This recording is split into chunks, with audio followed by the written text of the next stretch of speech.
Bonjour tout le monde, ici Sylvain Lessard qui vous souhaite la bienvenue à Chasse et Pêche Express. Aujourd'hui, je réponds à la question qui brûle les lèvres de beaucoup d'archers au Québec. Quel type de pointe de flèche dois-je utiliser pour la chasse? Mais tout d'abord, je vous donne rendez-vous pour les pêcheurs fanatiques de rivière, une belle destination au nord du Saguenay, dans les Monts-Valin, la pourvoirie Clos-Parrot, d'où l'importance de bien lire la rivière pour capturer de belles ongles de fontaine.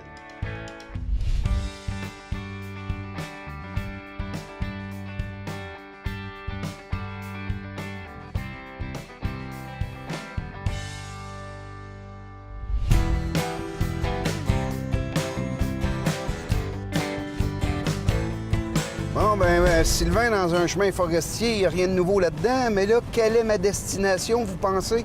Je m'en vais à la pourvoirie Clos-Parrot. J'ai parlé à Vincent au téléphone, celui qui chapeaute ça, qui gère ça. J'ai bien hâte de le rencontrer, mais il y a un bémol. J'ai été retardé de mon départ de ce matin et Vincent me dit « Tu risques d'arriver tard un peu, mais juste pour la pêche de fin de journée. » Fait qu'il dit « Au lieu d'aller me rencontrer au chalet principal, va-t'en directement pêcher. » Ouais, mais j'ai dit « Vincent, je connais pas le coin, tu sais. » Ah, il dit « C'est facile. » Il dit « Au Clos-Parrot, on pêche soit en lac ou soit quelquefois en rivière. » Fait qu'il dit « La rivière Tagy est facile à trouver. Quand tu arrives au chalet, suis les indications, installe-toi là, il y a un bateau qui t'attend et va essayer la rivière. Et demain matin, ben là, on pourra se rencontrer puis décider l'itinéraire. » Fait que le soleil baisse à l'horizon, je vais arriver juste dans les bonnes heures de pêche et j'ai bien hâte de vous présenter la pourvoirie Clos-Parrot au Mont-Valin.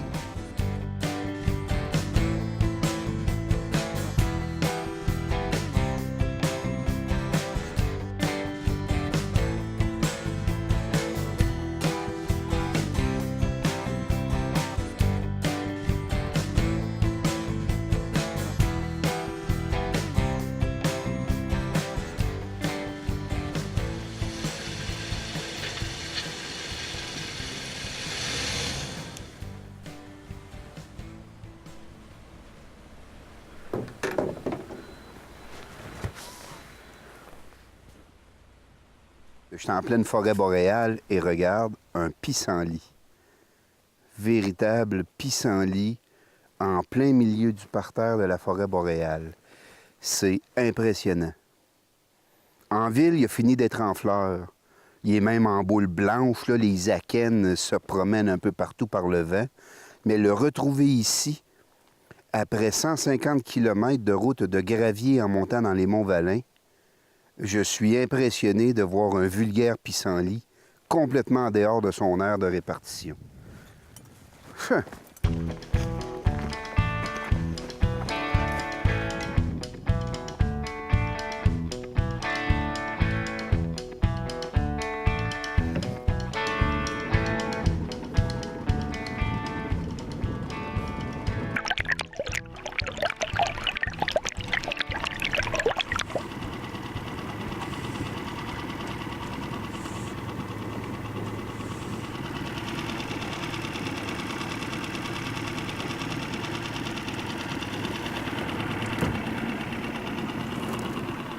Il n'y a pas d'activité à la surface de l'eau. C'est très, très calme. Si je pouvais avoir un petit signe d'activité. On est tôt au printemps dans les Monts-Valin. L'eau est froide. Le poisson n'est pas encore très actif. Pour la mouche sèche, on oublie ça. Il faut véritablement pêcher à la mouche noyée. Petite larve, petite nymphe serait peut-être appropriée. C'est beaucoup plus de la chasse à la truite que de la pêche.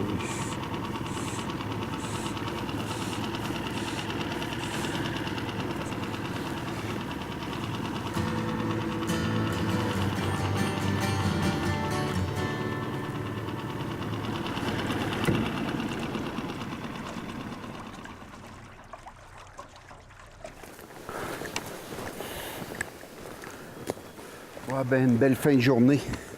Et j'avais hâte de pêcher. Le propriétaire du Clos-Parrot m'avait parlé de la rivière Tagy. Ah, de toute beauté, hein? Un paysage. Bon, pas de poisson, j'étais un petit peu à la course. Mais j'ai bien hâte d'aller rencontrer Vincent et de poursuivre mon aventure à Pourvoirie Cloparo parce que demain, je vous promets encore une fois des paysages à vous couper le souffle et peut-être un beau poisson au rendez-vous.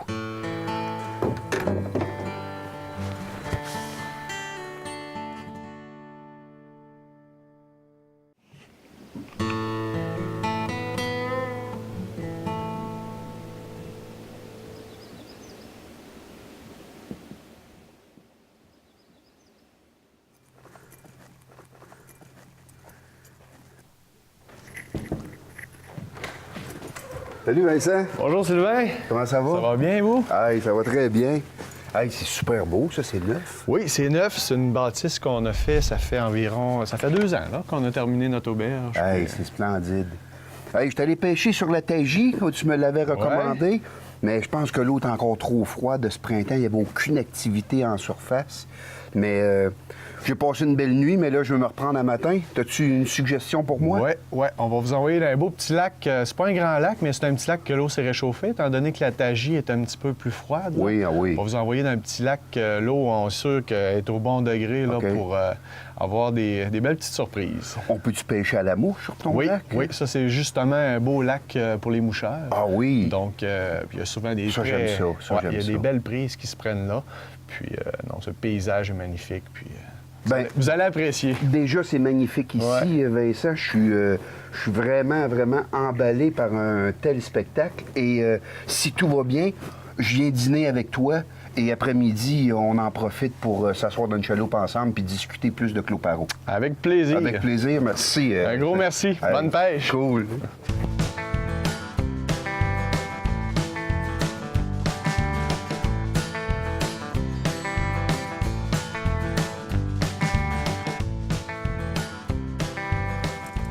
Quand je ne connais pas un plan d'eau et que j'y viens pour la première fois, surtout à la mouche, au risque de choquer certains puristes de la pêche à la mouche, mais pour me donner une chance sur ce que le poisson préfère, tôt au printemps, quand l'eau est encore froide, on ne sait pas si c'est une nymphe à laquelle il va mordre ou si ça va être une petite mouche noyée. Alors je pêche à 2 mouches. Bon, j'en mets une terminale, évidemment, comme la traditionnelle pêche à la mouche, selon le décorum. Mais 30 cm plus haut, j'en attache une deuxième avec un petit bout de fil qu'on appelle un empile, que je viens nouer soigneusement à la jonction d'un nœud de mon bas de ligne. À ce moment-là, avec 2 mouches, si j'ai une attaque, je perçois sur quelle mouche la truite vient attaquer. Et à ce moment-là, ça me permet de focusser sur ce type de mouche-là pour pouvoir faire une pêche intéressante. Ça, c'est dans des situations où je ne connais pas le lac, je ne connais pas les préférences alimentaires des truites. Donc, c'est ma petite stratégie ce matin. J'ai déjà eu une attaque. Ça l'augure bien. Par contre, je l'ai manqué parce que je ne suis pas un professionnel. Cependant, ça me donne une bonne idée sur ce que c'est que la truite peut préférer aujourd'hui à la pêche à la mouche.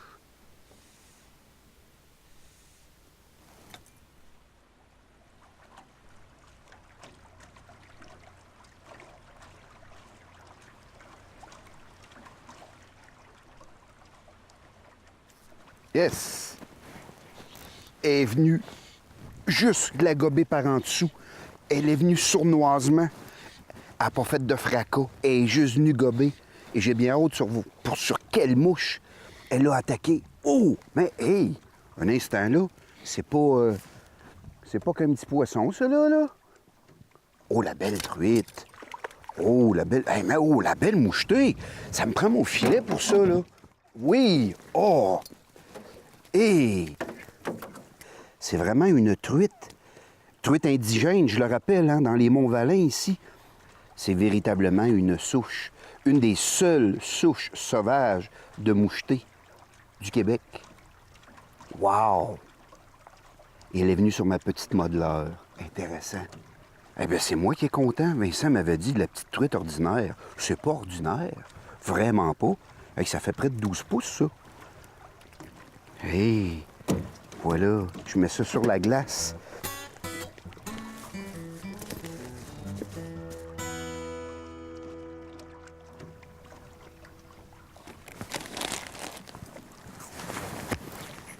Oh.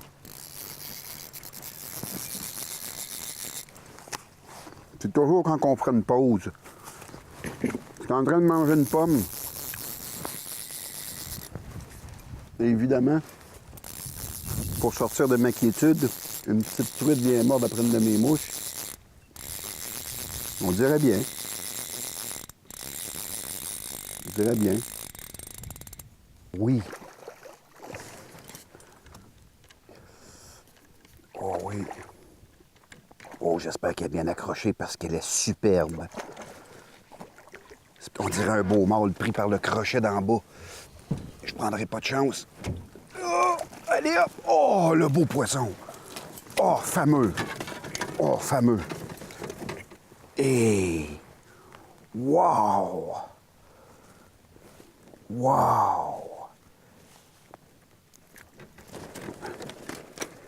Regardez-moi la belle truite. Fameux. Hey! Moi qui s'attendais à prendre la 6-8 pouces, comme habituellement, elle fait plus longue que ma main et mon avant-bras. Fantastique. Oh, que je suis content de cette prise. Cette truite, elle est parfaite.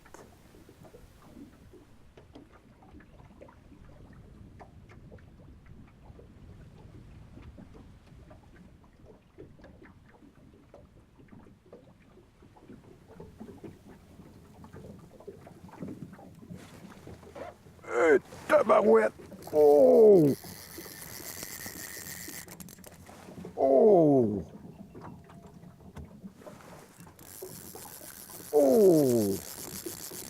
Je viens d'essuyer l'attaque la plus violente de l'après-midi.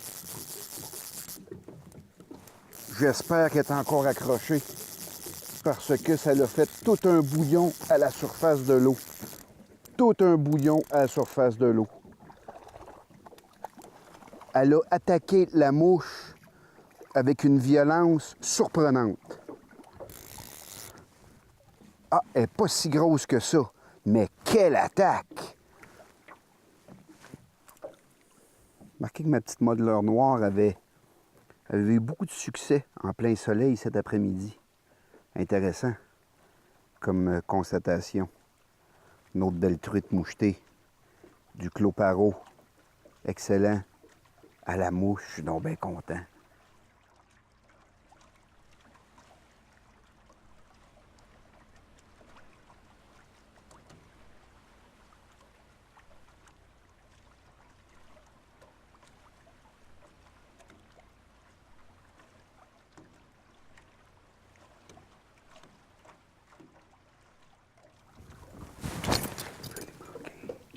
Je l'ai manqué. Ah!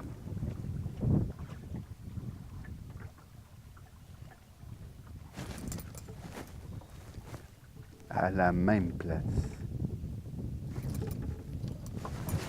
Oui, là, je l'ai connecté. Elle est revenue sournoisement le deuxième coup et je l'ai senti délicatement sur ma ligne. Et bam! Je la ramène. Oh, je suis content de mon coup, là. Là, elle a joué de finesse avec moi. Belle truite. Une autre belle truite. Oh, elle vient de voir le bateau, là. Elle n'a pas aimé ça, là. Elle vient de me... Oh! Elle me donne des violents coups de tête. Une chance que mon frein de mon moulinet... Oh, avez-vous la cascade? Chance que le frein de mon moulinet est bien ajusté parce que... Hé! Cette truite est très vigoureuse. Impressionnant. Oui! Ouf!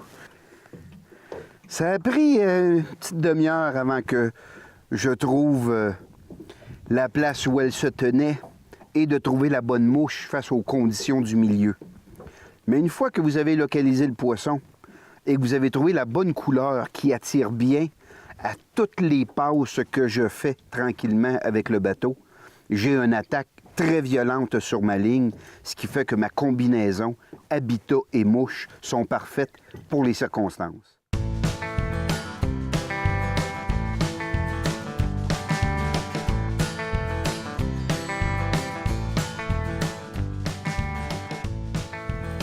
Hey, une belle avant-midi. Vraiment une belle pêche, mais quand même technique. Hein? On tourne, on trouve la bonne couleur de mouche, on travaille fort, une touche aux 20 minutes à peu près, mais quand que ça mord puis que ça l'attaque, bingo, on la met dans le panier. Mais ma journée n'est pas finie. Ce n'est qu'une belle continuité qu'on va faire au Clos Paro. Fait que moi, je prends la route et je m'avance au pavillon pour aller montrer ma pêche à Vincent. Voilà. Vincent, c'est avec grand plaisir que je te rencontre. Oui. Enfin, finalement, Ouais, oui. parce que depuis mon arrivée hier, la pêche sur la rivière Tagy, tu m'as tout de suite alloué un lac aujourd'hui. Donc, toi, avec les clients, c'est un véritable feu roulant, le Clos Paro. Je suis content qu'on prenne quelques minutes pour se parler. Justement, moi, c'est ma première fois au Clos Paro. Toi, je te trouve jeune pour un pourvoyeur, Vincent Gravel. Qu'est-ce qui t'amène dans cette industrie-là? Ben, disons que c'est le goût pour la nature, là. Être dans le bois, tout ce que ça l'englobe, c'est pas juste la pêche, la chasse, c'est une pourvoirie, c'est vraiment ce qui entoure tout ça. C'est vraiment une passion, puis c'est ce qui m'a amené vraiment vers là. Ça fait 9 ans là, cette année. Ouais. Ah Ouais, oui. ouais. Mais il faut être multidisciplinaire aussi. Là. Je vois ton chalet principal qui est une construction de toute beauté. Je vois que tu as un atelier de mécanique. Tu touches à tout, là, finalement. Là. Ouais, on touche à tout, mais disons qu'on n'est pas tout seul. Là. Moi, on est 2 couples, on est deux associés là-dedans, là, OK. 2 couples. Puis on a beaucoup d'aide, ça se fait pas tout seul. Là. C'est une grosse organisation. Là. Il y a toute une histoire, ce territoire-là. Moi, j'ai lu un petit peu à droite et à gauche, mais qu'en est-il? Ça provient-tu quoi d'un club privé, ça? C'est quoi l'histoire un peu du Clos Paro, Vincent? Ça a commencé par des Américains. C'était des chalets privés d'Américains OK. dans les années 50. Puis après ça, ben, de fil en aiguille, là, ça a devenu un territoire de pourvoirie. Ça a été vendu, puis OK. ça a devenu une pourvoirie. C'était bien sûr en hydravion là, dans le temps. Jusqu'à l'époque des coupes forestières arrivent. Puis là, Clairement. ben, après ça, ça a facilité l'accès au Combien, territoire. combien t'as de lacs?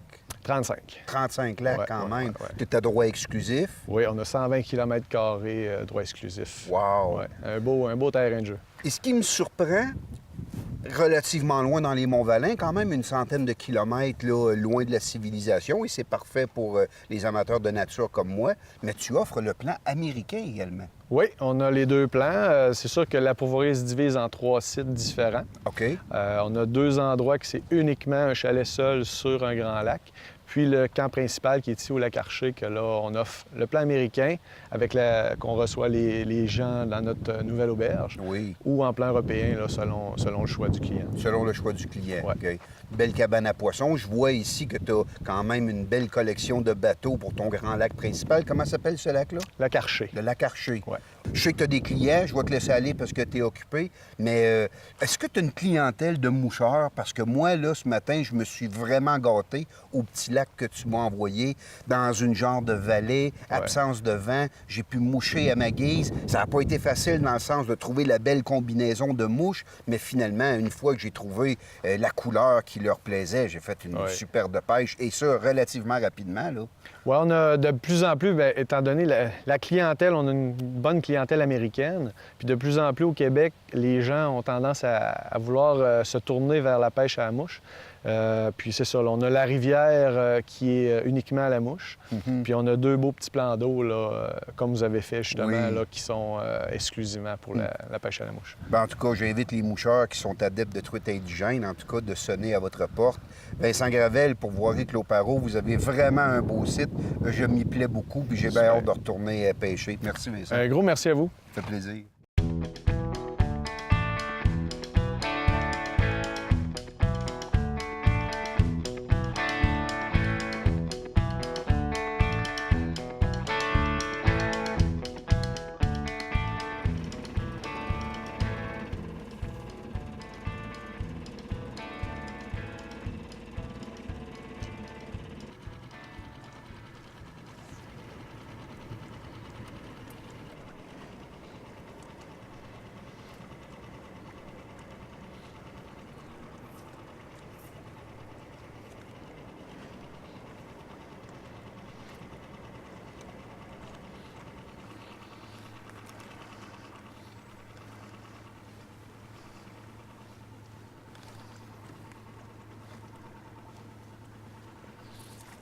Yes!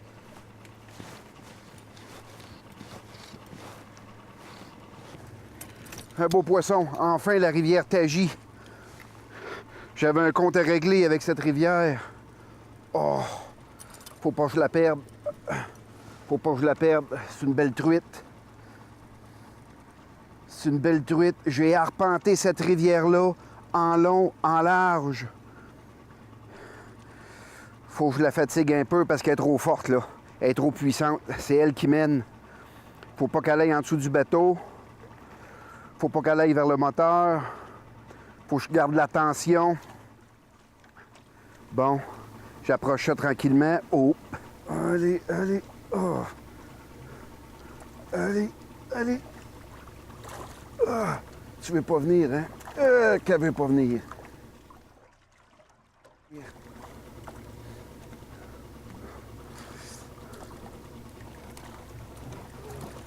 Oh, je l'ai échappé. Oh! La rivière Tagy, au Clos-Parrot, m'a enfin donné une truite. Et quelle truite! Oh, tabarouette, et quelle truite! Oh, j'ai tellement pêché, j'en ai presque mal au bras. Incroyable, mon petit modeleur. Regardez-moi cette truite! Ouh, ouh, ouh, ouh. J'en suis complètement renversé. Oh! J'étais venu hier soir pour la première fois, je l'avais arpenté, j'avais rien vu qui grouillait. Ce soir, je me suis dit, j'ai un compte à régler avec ce poisson. Et là, j'ai décidé d'arpenter une autre section de la rivière, juste au pied des rapides. Chaque roche, chaque contre-courant a été arpenté. Ça n'a rien donné, le soleil baisse à l'horizon. Et là, je vois un petit remous sur la surface de l'eau et je décide d'envoyer mon modeleur. Regardez ce qui est venu l'attaquer. Oh! Oh! Ça, c'est incroyable! Rivière Tagy au Clos-Parrot, quelle qualité de pêche! Truite indigène, purement sauvage. Ça prend des fous comme moi pour venir la taquiner. Regardez ce qu'elle me donne aujourd'hui. Je suis un pêcheur heureux.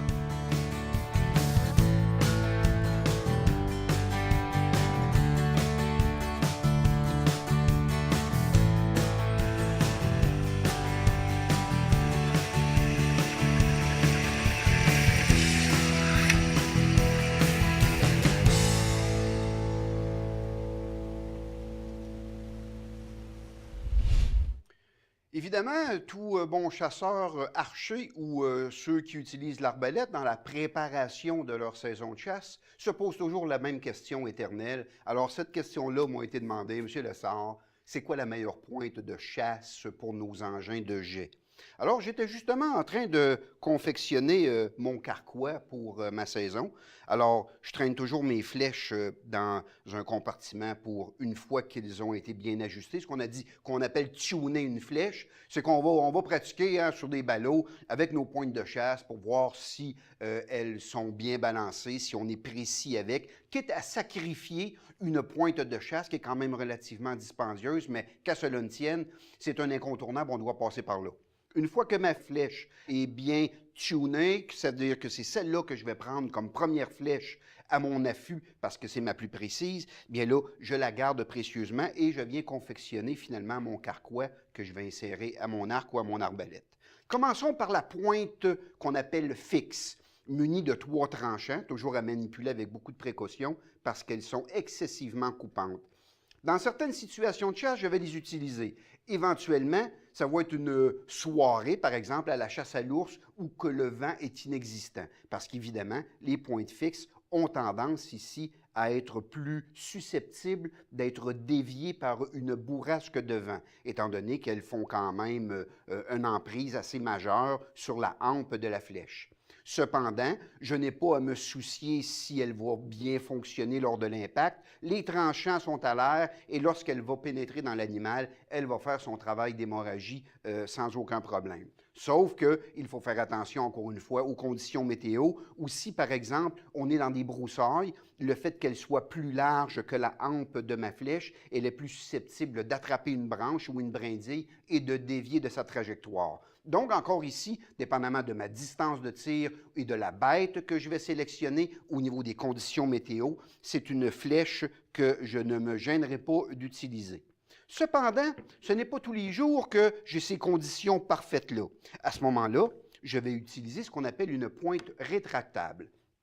La pointe rétractable, elle est, comme son nom l'indique, va se déployer à l'impact. Mais au moment que la flèche va voler dans l'air, elle aura, grosso modo, le diamètre de la hampe de ma flèche, ce qui fait que beaucoup plus susceptible de se faufiler à travers les brindilles, avoir moins d'emprise dans le vent et dans les conditions météo, donc va garder sa trajectoire plus précise qu'une pointe fixe. Lors de l'impact, et c'est à ce moment-là que les ailettes ultra tranchantes vont s'ouvrir et vont défaire un peu les organes internes de l'animal, encore une fois, coupant les structures vitales et causant la mort rapidement à l'animal qui va mourir par hémorragie.